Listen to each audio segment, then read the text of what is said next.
بسم اللہ الرحمن الرحیم۔ آج کی اس ویڈیو میں ہم آپ کو بتائیں گے کہ وہ 5 جانور کون سی ہے جن کی دعا اللہ تبارک و تعالیٰ فوراً قبول فرماتا ہے۔ اگر کوئی شخص ان جانوروں پر ظلم و زیادتی کرے تو اللہ تعالیٰ ان کی بدعا بھی فوراً قبول فرماتا ہے۔ ناظرین، آج کے اس ویڈیو میں ہم آپ کو یہ نہایت اہم معلومات تفصیل سے بتائیں گے۔ ناظرین، حضرت سلیمان علیہ السلام اللہ تعالیٰ کے برگزیدہ پیغمبر ہے۔ اللہ تعالیٰ نے انسان کو بے شمار نعمتوں اور صفات سے نوازا ہے۔ حضرت سلیمان علیہ السلام حضرت داؤد علیہ السلام کے فرزند ہے۔ حضرت داؤد علیہ السلام کے انتقال کے بعد آپ علیہ السلام کم عمری میں ہی تخت نشین ہو گئے۔ آپ علیہ السلام کا سلسلہ نسب اللہ تعالیٰ کے بہت ہی پیارے نبی حضرت ابراہیم علیہ السلام سے جا کر ملتا ہے۔ ناظرین، حضرت سلیمان علیہ السلام نے اللہ تعالیٰ سے دعا کی تھی کہ اے میرے پروردگار، میری مغفرت فرما اور مجھے ایسی بادشاہت عطا کر جو میرے بعد کسی کو بھی میسر نہ ہو، بے شک تو بڑا عطا فرمانے والا ہے۔ چنانچہ اللہ تعالیٰ نے آپ علیہ السلام کی دعا قبول فرمائی اور آپ کو ایک عظیم الشان حکمت عطا فرمائی۔ ناظرین، اس حکمت کے ساتھ ساتھ اللہ تعالیٰ نے آپ کو بہت سی معجزات سے بھی نوازا تھا، جن میں چند ایک یہ ہے۔ نمبر 1، ایک ایسے عظیم الشان حکمت و بادشاہت جو آپ علیہ السلام سے نہ پہلے کسی کو ملی تھی نہ قیامت تک کسی کو ملے گی۔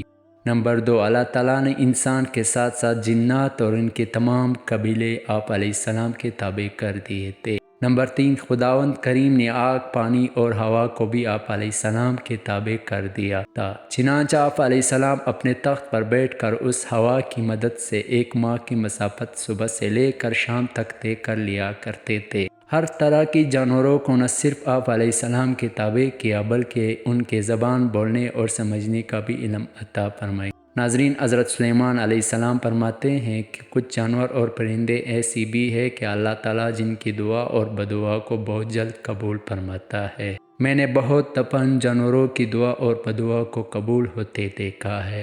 اگر تمہاری کوئی دعا قبول نہیں ہوتی تو تمہیں چاہے کہ ان 5 جانوروں کے ساتھ ایک بھلا کام ضرور کرو۔ اس ایک کام کی برکت سے اللہ تبارک و تعالیٰ تمہاری دعا ضرور قبول کرے گا۔ محترم ناظرین، آئے آپ کو ان جانوروں کے بارے میں بتاتے ہیں۔ نمبر 1، حضرت سلیمان علیہ السلام نے فرمایا کہ کبوتر ایک ایسا پرندہ ہے جو ہر وقت اللہ تعالیٰ کی حمد و ثنا کرتا ہے، اور یہ پرندہ اللہ تعالیٰ کی دوستوں کو دوست اور اس کے دشمنوں کو دشمن رکھتا ہے۔ کبوتر کا یہ عمل دنیا کی تمام پرندوں کے عمل پر باری ہے، اور یہ پرندہ تمام پرندوں سے عبادت گزار پرندہ ہے۔ ناظرین، کبوتر وہ واحد پرندہ ہے کہ اگر اس کو 1000 میل کے فاصلے سے بھی چھوڑا جائے تو یہ اڑ کر واپس اپنے گھر پہنچ جاتا ہے۔ اگر کسی گھر کا پالتو کبوتر کہیں پکڑا جائے تو یہ 3 سے 4 سال تک اپنے گھر کو نہیں بھولتا۔ یہ اپنی صفات، عقل، قوت حافظہ اور کشش کو اپنے اصل گھر پر براجمان رکھتا ہے، چنانچہ اس سے جب بھی موقع ملے واپس اپنے اصلی گھر لوٹ آتا ہے۔ پرانے وقتوں میں اسے پیغام رسانی کے لیے استعمال کیا جاتا تھا۔ ان نامور کبوتروں میں بعض کبوتر ایسے بھی ہوتے ہیں جو ایک دن میں 3 ہزار فرسخ کا فاصلہ طے کر لیتے۔ اللہ تعالیٰ کی شہادت کی خبر بھی سب سے پہلے کبوتر نے ہی پہنچائی تھی۔ ناظرین، شکار کرنے والے پرندوں سے اس کے گھاٹ میں رہتے ہیں، مگر جس قدر یہ باز سے ڈرتا ہے اور کسی پرندے سے نہیں ڈرتا۔ باز کو دیکھ کر یہ بہت خوفزدہ ہو جاتا ہے، اس کے بازو ڈھیلے ہو جاتے اور جسم بے حس و حرکت ہو جاتا ہے۔ ناظرین، کبوتروں میں یہ ایک بہت ہی دلچسپ بات پائی جاتی ہے، یہ انسانوں کی طرح جفتی سے پہلے اپنی مادے کا بوسہ لیتا ہے۔ جفتی کی خواہش نہ ہونے پر بھی ایک دوسرے کے لیے بوسے لے کر اپنے محبت اور الفت کا اظہار کرتے ہیں۔ اس کے مادہ اپنے نر کے علاوہ کسی دوسرے نر کو جفتی کی قدر نہیں دیتی، اور اس کا نر بھی اپنی مادے کے علاوہ کسی دوسرے کبوترے کی جانب مائل نہیں ہوتا۔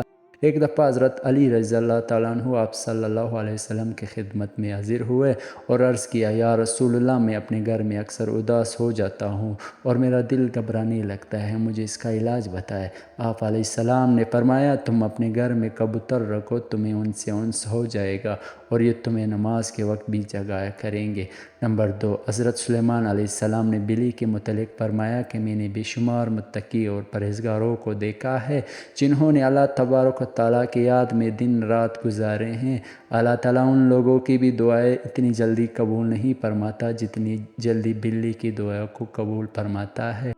بلی کی دعا اور بدعا بہت ہی جلد قبول ہو جاتی ہے۔ بلی جس شخص سے خوش ہو کر دعا دیتی ہے وہ شخص کامیاب ہو جاتا ہے، اور اگر بلی کسی کو بدعا دے تو اس کی دنیا و آخرت تباہ و برباد ہو جاتی ہے۔ روایت میں ہے کہ رسول خدا صلی اللہ علیہ وسلم نے ایک عورت کو جہنم میں دردناک عذاب میں مبتلا دیکھا۔ آپ نے جبرائیل علیہ السلام سے سوال کیا، یہ عورت اس قدر عذاب میں کیوں مبتلا ہے؟ جبرائیل علیہ السلام نے فرمایا، اس عورت کے گھر میں ایک بلی تھی جس نے ایک دن دودھ پی لیا، جس پر اس عورت کو غصہ آیا اور اس عورت نے بلی کو پکڑ کر باندھ دیا۔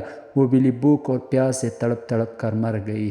اس عورت کو اس بلی کی بددعا ہے جس کی وجہ سے یہ دردناک عذاب میں مبتلا ہے۔ پھر حضرت سلیمان علیہ السلام نے فرمایا، چڑیا ایک ایسا پرندہ ہے جس کو اللہ تعالیٰ نے بہت پسند فرمایا۔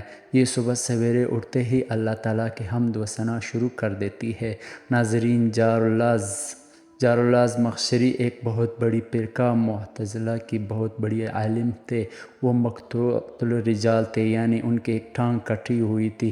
ایک مرتبہ ان کے ایک شاگرد نے ان سے ٹانگ کٹنے کی سبب دریافت کیا تو آپ نے فرمایا، میں بچپن میں بہت شرارتی تھا۔ ایک دفعہ میں نے ایک چڑیا پکڑی اور اس کے ٹانگ میں ایک دوڑی باندھی۔ اچانک وہ میرے ہاتھ سے چھوٹ گئی اور اڑتے اڑتے دیوار کے ایک شکاف میں گھس گئی۔ میں نے اس سے باہر نکالنے کے لیے دوڑی کو زور سے کھینچا تو اس سے ایک ٹانگ ٹوٹ گئی۔ چنانچہ جب میں طالب علمی کی عمر کو پہنچا تو حصول علم کے لیے بخارا جا رہا تھا اور اس دوران سفر میں سواری سے گرا اور میرا ٹانگ زخمی ہو گئی۔ یہ زخم روز بروز بڑھتا ہی گیا۔ آخرکار مجھے اپنی ٹانگ کٹوانی پڑی۔ ٹانگ کٹنے کے بعد مجھے علم ہوا کہ یہ اس چڑیا کی بددعا ہی ہے جس کی میں نے ٹانگ کاٹی تھی۔ ابو حمزہ یمانی بیان کرتے ہیں کہ میں ایک دن امام زین العابدین علیہ السلام کی خدمت میں موجود تھا کہ اچانک بہت ساری چڑیا آئی اور آپ کے گرد دوڑنے اور چلانے لگے تو زین العابدین علیہ السلام نے مجھ سے پوچھا، اے حمزہ، کیا تم کو معلوم ہے یہ چڑیا کیا کہہ رہی ہے؟ میں نے جواب دیا، بے شک آپ ہم لوگوں سے بہتر جاننے والے ہیں۔ تو آپ علیہ السلام نے فرمایا، یہ اپنے رب کی تسبیح و تقدیس بیان کر رہے ہیں اور اس سے آسان رزق طلب کر رہے ہیں۔ ناظرین، ایک شخص امام جعفر صادق علیہ السلام کی خدمت میں حاضر ہوا اور بیان کیا کہ میں نے خواب میں دیکھا کہ میرے ہاتھ میں ایک چڑیا ہے۔ امام جعفر صادق نے فرمایا، تیری اس خواب کی تعبیر یہ ہے کہ تجھے 10 دینار حاصل ہوں گے۔ یہ شخص تعبیر سن کر چلا گیا۔ اس شخص کا ایک آدمی قرض دار تھا، چنانچہ وہ اسی دن آیا اور قرض کی رقم سے اسے 9 دینار دے کر چلا گیا۔ یہ شخص واپس امام جعفر صادق خدمت میں حاضر ہوا اور کہا، مجھے 9 دینار حاصل ہوئے۔ امام نے فرمایا، اپنا خواب دوبارہ بیان کر۔ اس شخص نے کہا، میں نے خواب میں دیکھا میرے ہاتھ میں ایک چڑیا ہے جس کے دم نہیں۔ آپ علیہ السلام نے فرمایا، اگر اس کی دم ہوتی تو تمہیں 10 دینار پورے حاصل ہوتے۔ نمبر 4، ناظرین، شام ایک وادی ہے جو وادی نمل سے مشہور ہے۔ یہاں پر بہت زیادہ چونٹیاں پائی جاتی ہے۔ ایک دفعہ حضرت سلیمان علیہ السلام اپنے جنوں اور انسانوں کے لشکر کے ساتھ اس وادی سے گزر رہے تھے۔ چونٹیوں کے ملکہ جب اس بات کا علم ہوا تو اس نے اعلان کیا کہ فوراً اپنے بلوں میں گھس جاؤ۔ حضرت سلیمان علیہ السلام اور ان کا لشکر بے خبری میں تمہیں کچل نہ ڈالے۔ حضرت سلیمان علیہ السلام نے جب ملکہ کا اعلان سنا تو مسکرا دیا۔ آپ علیہ السلام اپنے تخت سے اتر کر چونٹیوں کے پاس گئے اور اسے اپنے ہاتھ پر اٹھا لیا اور فرمایا کہ کیا تجھے علم نہیں، میں ایک نبی ہوں اور نبی کسی پر ظلم و ستم نہیں کرتا۔ چونٹیوں نے کہا، بے شک آپ اللہ کے پیارے نبی ہیں اور نبی کسی پر ظلم نہیں کرتا، اور دوسرا اللہ تعالیٰ نے مجھے اپنی قوم کا سردار بنایا ہے، اس لیے یہ میرا منصب فرضی تھا کہ میں انہیں ہر خطرے سے آگاہ کروں۔ حضرت سلیمان علیہ السلام نے فرمایا، تیرے اس جواب سے میری نزدیک تیری قدر و منزلت اور بھی بڑھ گئی ہے۔ ناظرین، روایت میں ہے کہ اس چونٹی نے حضرت سلیمان علیہ السلام کو ایک بڑی ہدیہ میں پیش کیا اور کہا، ہم ہدیہ اس کو دیتے ہیں جو ہماری نظر میں محبوب ہو۔ یہ معمولی سا بیرا ایک شریف کا عطیہ ہے اور اس سے بہتر ہماری ملکیت میں کوئی چیز نہیں۔ حضرت سلیمان علیہ السلام یہ ہدیہ لے کر بہت خوش ہوئے اور چونٹیوں کے حق میں دعا فرمائی، اللہ تعالیٰ تمہیں آسان رزق عطا فرمائے اور تمہارے رزق میں برکت عطا فرمائے۔ اس دعا کی برکت سے یہ چونٹیاں اللہ تعالیٰ کی مخلوقات میں سب سے زیادہ شکر گزار اور سب سے زیادہ اللہ پر توکل کرنے والے ہیں۔